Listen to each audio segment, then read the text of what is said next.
فوجئت بخبطة على باب أوضتي قبل نص الليل. اتنفضت مفزوع من على سريري، فتحت الشباك ورميت السيجارة اللي في إيدي وفضلت أهوي بالمخدة اللي جنبي عشان أضيع أي أثر للدخان. خفت لا يكون أبويا أو أمي اللي بيخبطوا على الباب، ولو اكتشفوا إني بدخن طبعا هتكون كارثة كبيرة.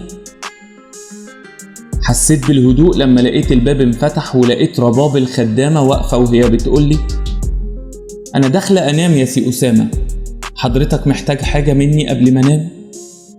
وضحكت رباب وغمزت لي بعينيها. قمت من مكاني وقربت منها وقلت بصوت عالي عشان بابا وماما يسمعوه: لا يا رباب، روح انت نامي، أنا هنام خلاص. وقربت من رباب أكتر وهمست في ودنها، قلت لها: هستناكي، ما تغيبيش عليا. وهزت راسها موافقة.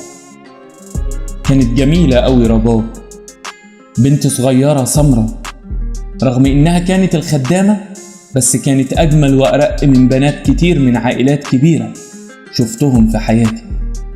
كانت نسمة صيف باردة ظهرت في حياتي في عز الحر.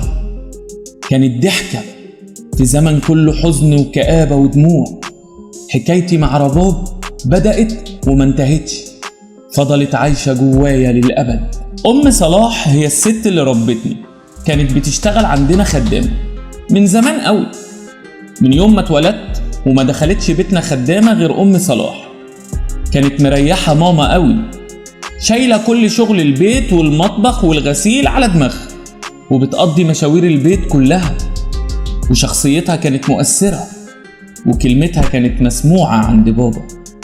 كانت بتدافع عني كتير قدام بابا، وبتقف تحميني لما بابا كان بيضربني ويعاملني بكل شراسة. لكن الزمن ما بيفضلش على حاله. أم صلاح كبرت في السن والأمراض هدتها، وللأسف بطلت شغل عندنا. اعتزلت الشغل عندنا بعد فترة طويلة. غياب أم صلاح أثر فينا كلنا زي ما تكون واحدة من أهلنا. وابتدت أمي تواجه مشاكل البيت كلها، غسيل وطبيخ وكل مسؤوليات البيت. وطبعا لأن أمي مش متعودة على كده، بدأت رحلة البحث عن خدامة جديدة تيجي تتحمل مسؤوليات بيتنا. البحث عن خدامة مش صعب خالص. عم عصران صاحب دكان العطارة اللي تحت البيت كان هو المورد الرئيسي للخدامات لسكان عمارتنا كلها. ماما كلمته إنها عايزة خدامة، وخلال يومين لقينا باب شقتنا بيخبط، ودخل عم عصران ومعاه رباب. أول مرة لمحت رباب جت عيني في عينيها، حسيت إن في لغة مشتركة ما بيننا. كنت في الثانوية العامة وقتها، ورباب كانت تقريبا قدي في السن، زي ما كنت بدور عليها أو مستنيها، وهي كمان زي ما تكون بتدور عليا أو مستنياني. كنت مشغول بمراقبة رباب وهي باصة في الأرض مكسوفة، وعم عصران بيعدد مزاياها لأمي: بنت شاطرة ولهلوبة يا ست هانم، وتفهم في كل حاجة، وبتسمع الكلام وأخلاق وأمانة ما احكيلكيش عليها، وإيه لسه صغيرة، ربنا يدينا ويديكي طولة العمر.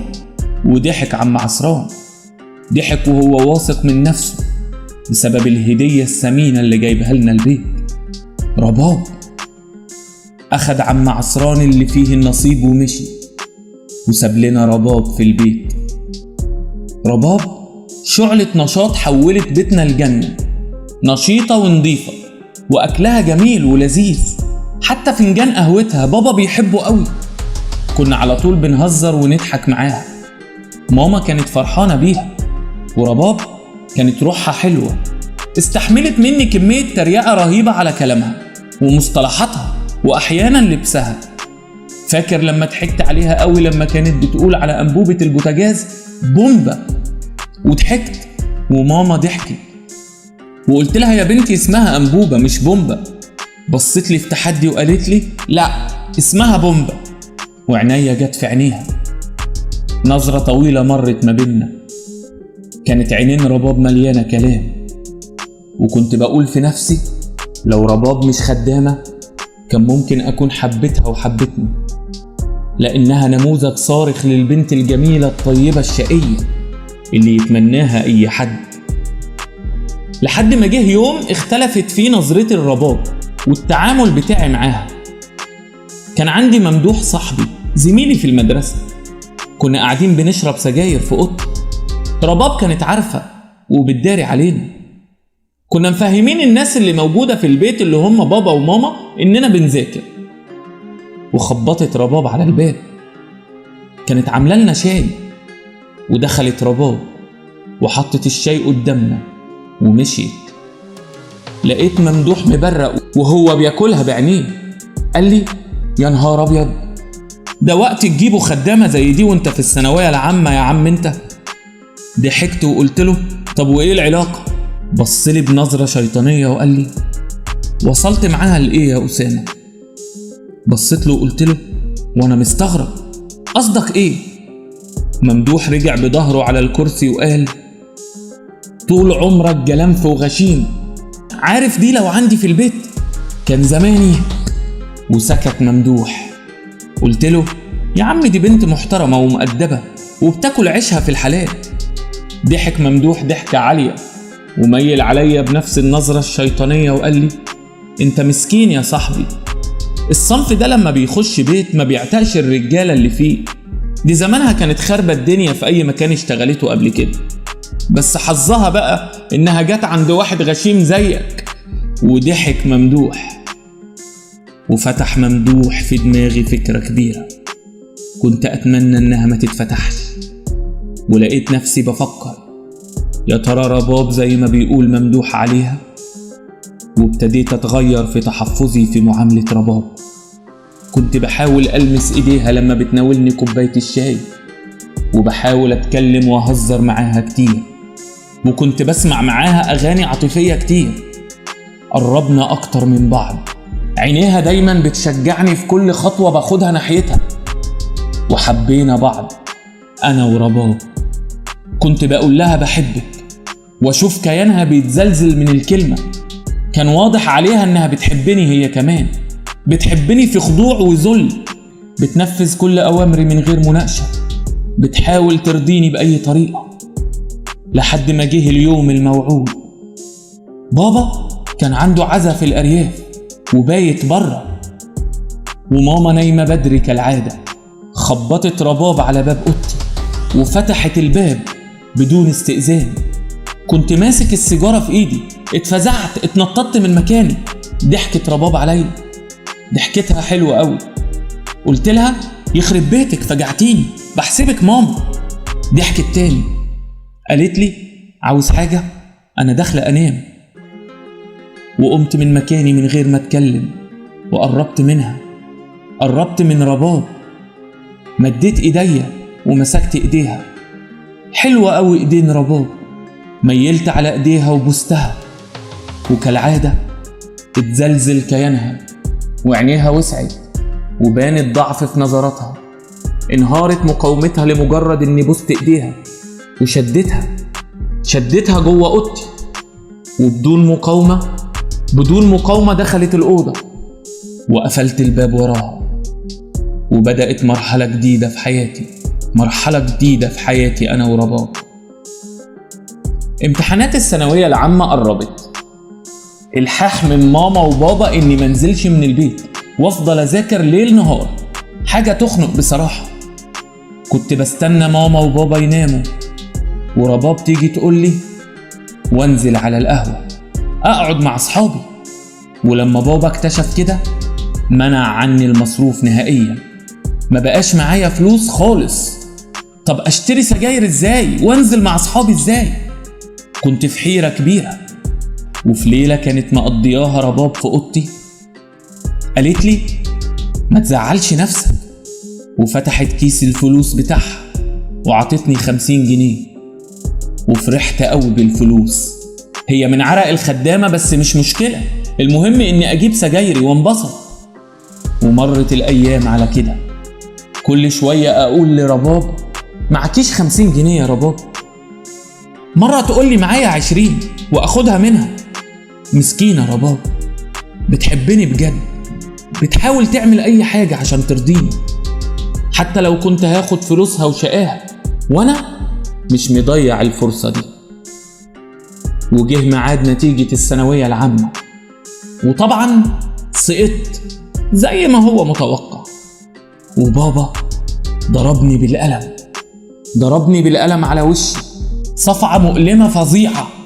فضلت حزين في اوضتي، البيت اتحول لمستنقع حزن وكآبة بسبب سقوطي.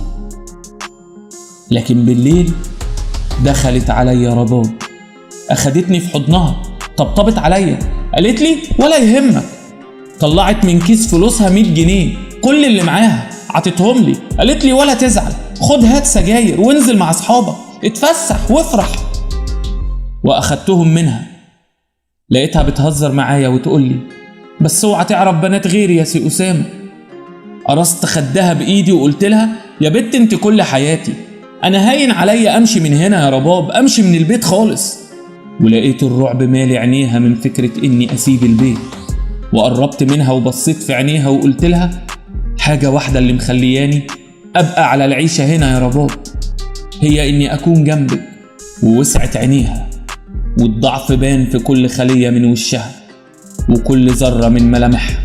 الكلام الحلو له تأثير كبير على رباب، بيخدر كل مشاعرها وبيبان في عينيها وفي كل خلية من خلايا جسمها.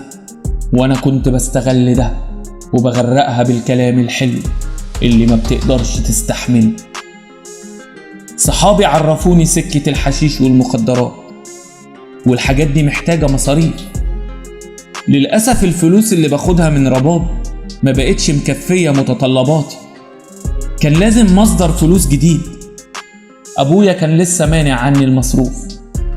وفي ليلة كنت قاعد أنا ورباب، قلت لها عارفة ضلفة الدولاب الصغير اللي في أوضة ماما، اللي ماما حاطة فيها الخيط بتاع التريكو اللي بتعمل بيه الشرابات؟ قالت لي أيوة عارفاه.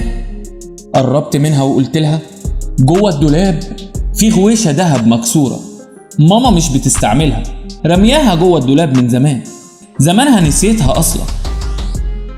ووطيت على إيد رباب وبستها وبصيت في عينيها وقلت لها تعرفي تجيبي لي الغويشة دي يا رباب؟ واتفزعت رباب وخافت. قلت لها يا بنت ما تخافيش، دي ماما نسياها أصلا، مش هتلاحظ إننا أخدناها. هزت راسها وقالت لا يا أخويا ما أقدرش، هو أنا حرامية يا سي أسامة؟ قلت لها حرامية إيه يا بنت، دي حاجة ماما وهناخدوها نبقى حرامية. وبصيت بعيد عنها وقلت لها شكلك مش بتحبيني زي ما بحبك يا رباب، لو بتحبيني كنت ساعدتيني، أول مرة تزعليني منك كده. كل اللي في البيت بقت قلوبهم قاسية عليا، حتى انت يا رباب. صدقيني أنا بفكر أسيب البيت ده وامشي من هنا خالص. واتفزعت رباب، خافت من فكرة إني أسيبها وامشي، الفكرة اللي بهددها بيها على طول وبجبرها إنها تنفذ كل حاجة أنا عاوزها منها. وتاني يوم رباب جابت لي الغويشة، بوست إيديها، نزلت بعت الغويشة.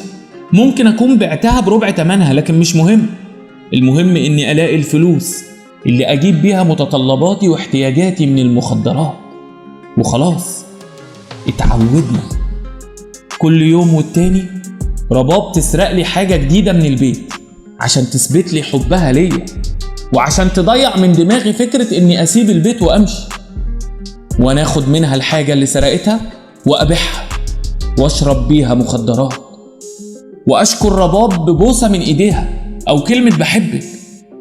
لحد ما جه اليوم اللي غلطنا فيه غلطة عمرنا، سرقنا ساعة بابا الدهب، وبعد ما بعتها وصرفت فلوسها بابا اكتشف اختفاء الساعة.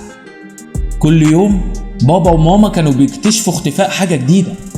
قال لها أنا حاططها في الدولاب بإيديا، وتنهد بابا وقال أكيد الساعة دي اتسرقت زي غيرها. وسمعت بابا بيهمس لماما ويقول هما 2 ملهمش تالت، يا ابنك الضايع هو اللي بيسرقنا يا إما البت الخدامة. وبابا ما كدبش خبر، قرر يفتش أوضتي ويفتش أوضة رباب. رباب كانت مرعوبة وبابا ساير محدش قادر يهديه أو يسكته.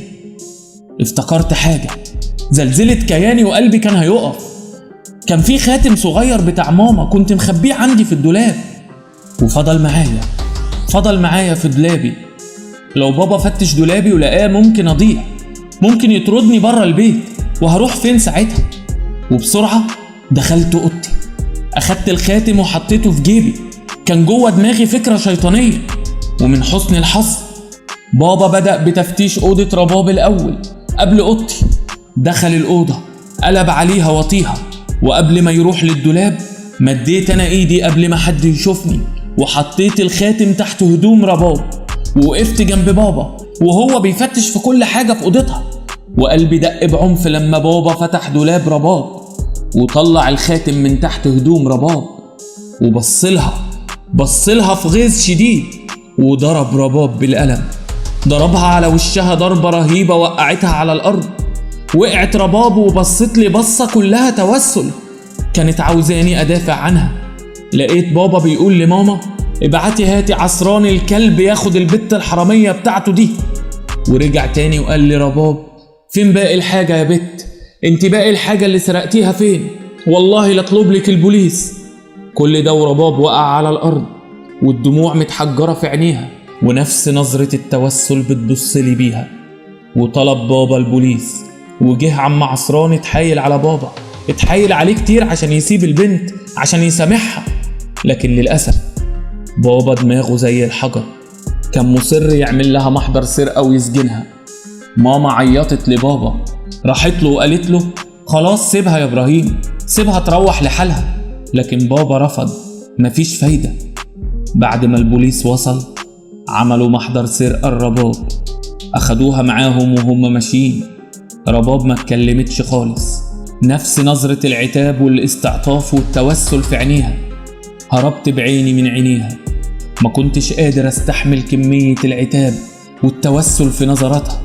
البوليس أخد رباب، أخدوها ومشيوا. ماما فضلت تعيط وبابا فضل ساكت حزين باصص في الأرض على طول. قربت من بابا، ميلت عليه، طبطبت على كتفه وقلت له ما تزعلش نفسك يا بابا، ما تزعلش نفسك يا حبيبي، كله فداك، صحتك بالدنيا. بابا فضل ساكت ما بيردش عليا. لقيت نفسي بكمل كلامي وبقول له والله يا بابا البنت دي انا شاكك فيها من اول يوم جت فيه، شكلها كان مش مظبوط، شكلها كان حرامي من اول يوم شفناها فيه، منه لله عم عصران ده. وبصيت لبابا وماما وقلت لهم ولا يهمكم ولا تزعلوا نفسكم، هي حرامية وهتاخد جزائها، وربنا هيعوضنا عن الحاجة اللي اتسرقت. وقربت من بابا وقلت له انا اكتر حاجة مزعلاني يا بابا انك كنت هتظلمني بسببها. لا يا بابا، عمري ما كنت اتصور انك تظن فيا ظن سيء ابدا. بابا فضل باصص في الارض، ما ردش عليا ابدا.